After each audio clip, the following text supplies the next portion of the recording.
Thank you very much. I call the Cabinet Secretary, Michael Russell. Thank you, Presiding Officer. We now know that the Scottish Conservatives will be fighting the next election under the slogan, which may not do them much good: "Obey Mrs May." This is the only thing that actually works for them.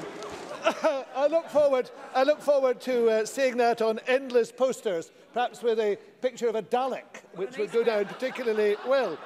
I have to say that the bulk of this debate today has been a very useful contribution from this Parliament and from the Parliament in Cardiff.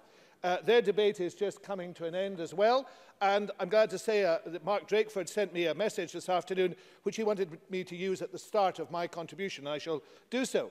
And Mark has said, "We have seen many remarkable days in the last 3 months, but today is another one. It's the first time in 20 years of devolution that the two parliaments, ours and yours, are simultaneously debating the same motion.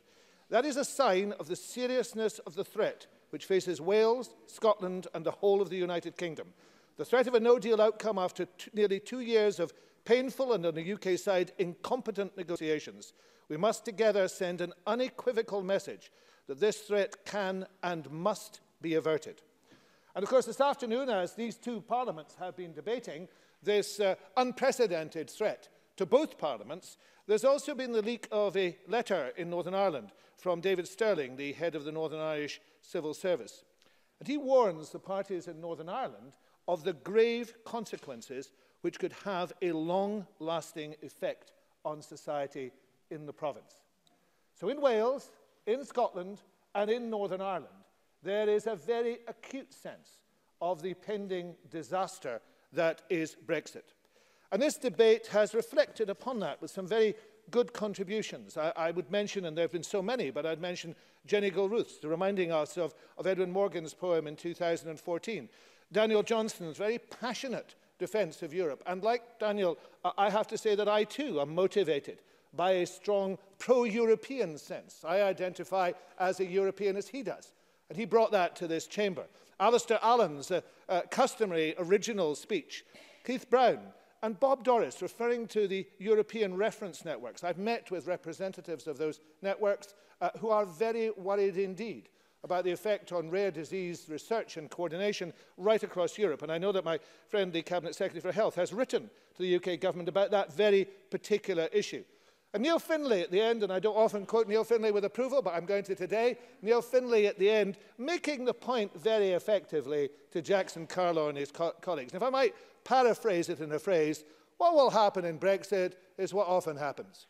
The rich shall take the profit and the poor will take the blame. Because it won't be Jackson Carlaw that's queuing up for medicines. It will be our constituents who are queuing up for medicines. But what we heard this afternoon was, in one party, certainly, a most extraordinary defence of the indefensible. And I want to spend a little bit of time in my summing up examining why that is the case. I find it really hard to understand the position of the Scottish Conservatives. What do they think is actually happening when they look at the evidence around them? For example, businesses, large and small, are saying that Brexit is a disaster. This very afternoon, Willie Walsh, the head of British Airways, said that it was shocking the way in which the UK government had behaved on Brexit. EU nationals are in distress. Jackson Carlaw mentioned Mrs MacDonald. But there are endless people who come to my surgeries, we've heard it from Jenny Gilruth and others, who are in real distress about this situation. And we know of UK citizens who are in equal distress, living in other countries. We know that medicines are being stockpiled, that there are threats to food supplies, and there are preparations, as the First Minister said in her opening speech, that are unprecedented in peacetime. We know, and it was a point that Alec Cole-Hamilton made, that the UK government is an international laughing stock. Indeed, the New York Times, reflecting on Chris Grayling, said that he even exceeded the norm in what it described as a golden age of ministerial incompetence. That is a leading American newspaper commenting on the Conservatives in government. We know that the economic projections are all bad. We know that the House of Commons is paralysed and their own party is deeply split. We know that there is unprecedented cooperation between the parliaments of these islands, and even in this chamber between parties. And again, they are isolated in this chamber. We know that the EU27 are refusing to budge on the withdrawal agreement. That's absolutely obvious. The Attorney General arriving in Brussels this afternoon said there's always hope. It's not really much of a negotiating stance, is it? And they also know that their own members here, and you only had to have the evidence of your own eyes, their own members here are deeply uncomfortable because they're trying to justify the unjustifiable. And what they're doing is trying to preserve, not democracy. We heard all those fine words about democracy. What they're trying to do is to preserve their party. Donald Cameron upbraided me this afternoon for quoting Burke, claiming that I rejected, in my quoting from Burke in the last debate, the people's vote and its result. I suggest Mr Cameron might want to go back and read Burke. He probably reads it more often than I do, because Burke is a leading Conservative theorist, and indeed the latest book on his political thought comes from a Tory minister, Jesse Norman. But he argued, and always argued, that representatives are more than ciphers. And that, I thought, was a Tory position until they got hung up on the Brexit referendum. When Burke actually wrote his letter to the electors of Bristol in 1774, the quote that Mr Cameron objected to, he was about to become their MP. In 1779, 5 years later, he was about to leave being their MP, but he continued to reflect on his duty. And in his final letter to the electors in Bristol, he said this: he, that is the representative, is in Parliament to support his opinion of the public good. He does not form his opinion in order to get into Parliament or to continue in it. And that is what we have seen with the Conservatives, backing a referendum because they want to stay in power in London, no matter the cost. So why are the Scottish Conservatives supporting that, defending the indefensible? Why are they doing that? Well, I can only suggest, from my own observations of what I've seen over the last 2 years, what is happening. And I think there are 3 reasons why they are doing so. And there are 3 things that the Scottish Conservatives are trying to avoid. And the first is their own powerlessness. Just as the Prime Minister and her Cabinet have no respect for this chamber, they have no respect for the Scottish Conservatives too. They do not reckon in the annals of conservatism elsewhere, but the Scottish Conservatives do not want to recognise that, so they shout all the louder for Brexit. This also makes them confront an uncomfortable truth about what has happened in devolution. Because what has happened, not just in Scotland but also in Wales, is a divergence, a political divergence. And there is a divergence between the way in which Scotland operates and is governed and Wales operates and governs and what's happening in the complete mess at Westminster. And they don't want to confront that because many of them aspire still to go to Westminster. We've seen them come and go here. They come into this Parliament, they're elected here, and the noblest prospect they see is to go somewhere else. They don't want to confront that. I notice a number of them shouting that that's not the case. They're the ones, they can shout, presiding officer, as much as they want. They're the ones who haven't been selected to go elsewhere, I have to say. And anyway, and the third thing they have to confront, is their own divisions. Because there are sensible, moderate Conservatives on those benches. There are 1 or 2 who know how ridiculous the position is that they have found themselves in.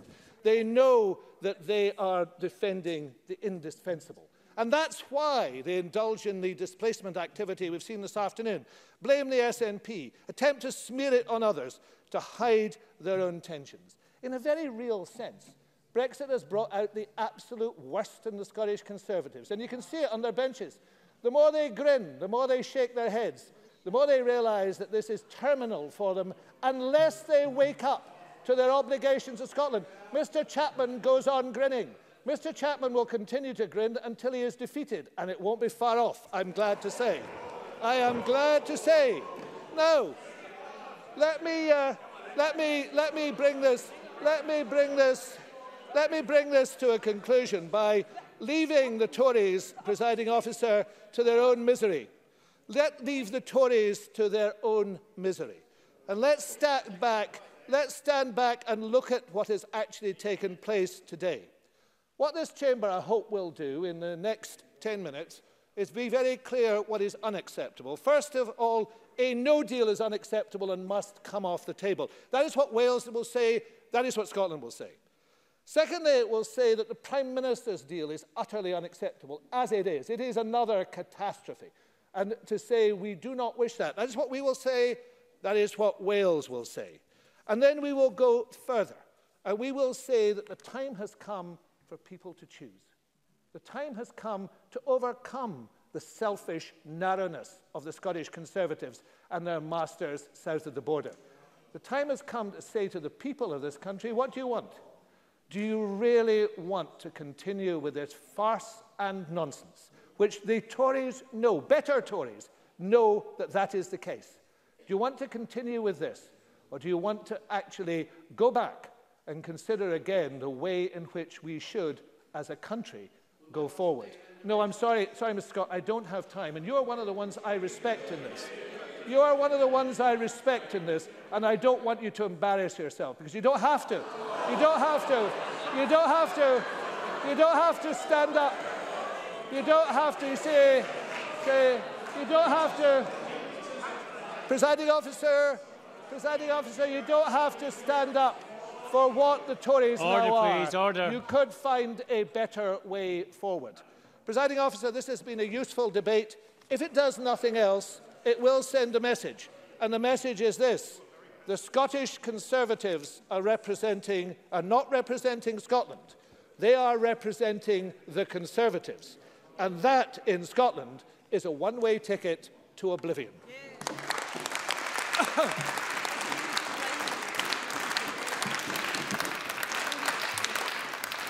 Thank you. That concludes our debate on EU withdrawal negotiations. Point of order from Tavish Scott. Point of order, if I may, Presiding Officer.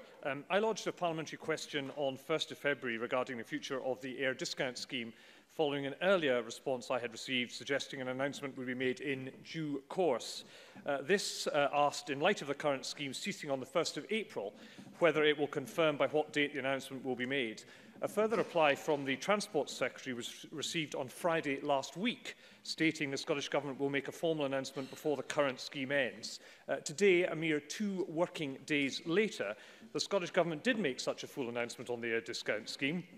Presiding Officer, the Ministerial Code 3.5 states, when the Parliament is meeting, ministers should ensure that important announcements of government policy are made in the first instance to Parliament. It is hard to see, Presiding Officer, what possible justification there can be for a minister to wait a month before giving Parliament a non-answer to a written question on Friday, only for the substantive announcement to be made to the media 2 days later. Surely the appropriate action for the Minister to take would be to provide a holding reply on Friday and a substantive response today. Presiding Officer, can you advise on how ministers might avoid such a discourtesy to Parliament in future? And indeed, what is the point now of tabling a parliamentary question in the first place? Can I thank the member for advance notice of his point of order and on which I can advise.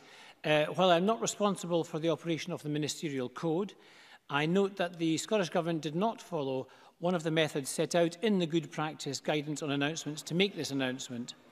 Those methods include ministerial statements as well as government-inspired questions, or GIQs as they're now known.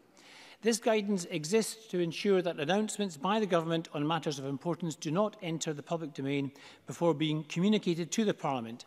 This underlines the point that ministers are accountable to the Parliament, and the Parliament should be able to hold ministers to account, and it ensures transparency in proceedings. Now, I appreciate that some judgment is required about whether the announcement should be made using one of those methods, and if so, which method should be used. However, it is clear that the member has shown an interest in this matter, and his written PQ offered the opportunity for the announcement to be made to the Parliament. I'm also sure that other members would be interested in this matter. I therefore invite the Government to reflect on this point and to give some consideration on how it informs the Parliament of policy matters in the future. Thank you. So we now turn to decision time. And there are 2 questions as a result of today's business. The first question is that Amendment 16107.1 in the name of Jackson Carlaw, which seeks to amend motion 16107 in the name of Nicola Sturgeon on EU withdrawal negotiations be agreed. Are we all agreed? No. We're not agreed. We'll move to a vote. Members may cast their votes now.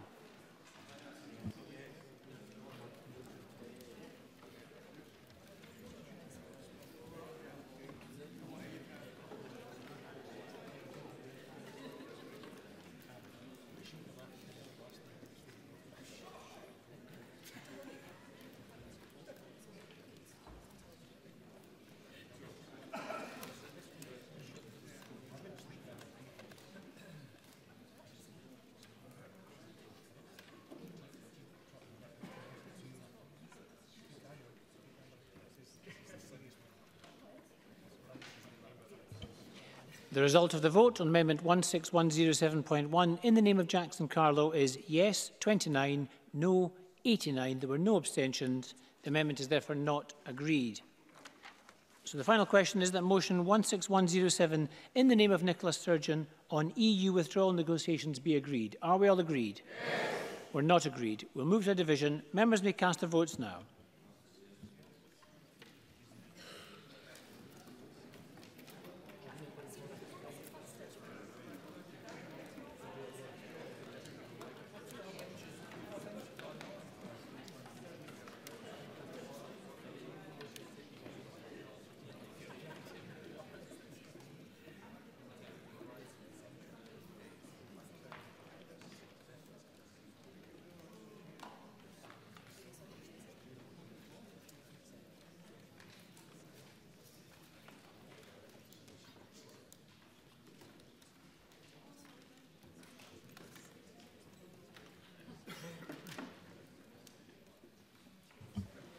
The result of the vote on motion 16107 in the name of Nicola Sturgeon is yes 87, no 29. There was one abstention. The motion is therefore agreed.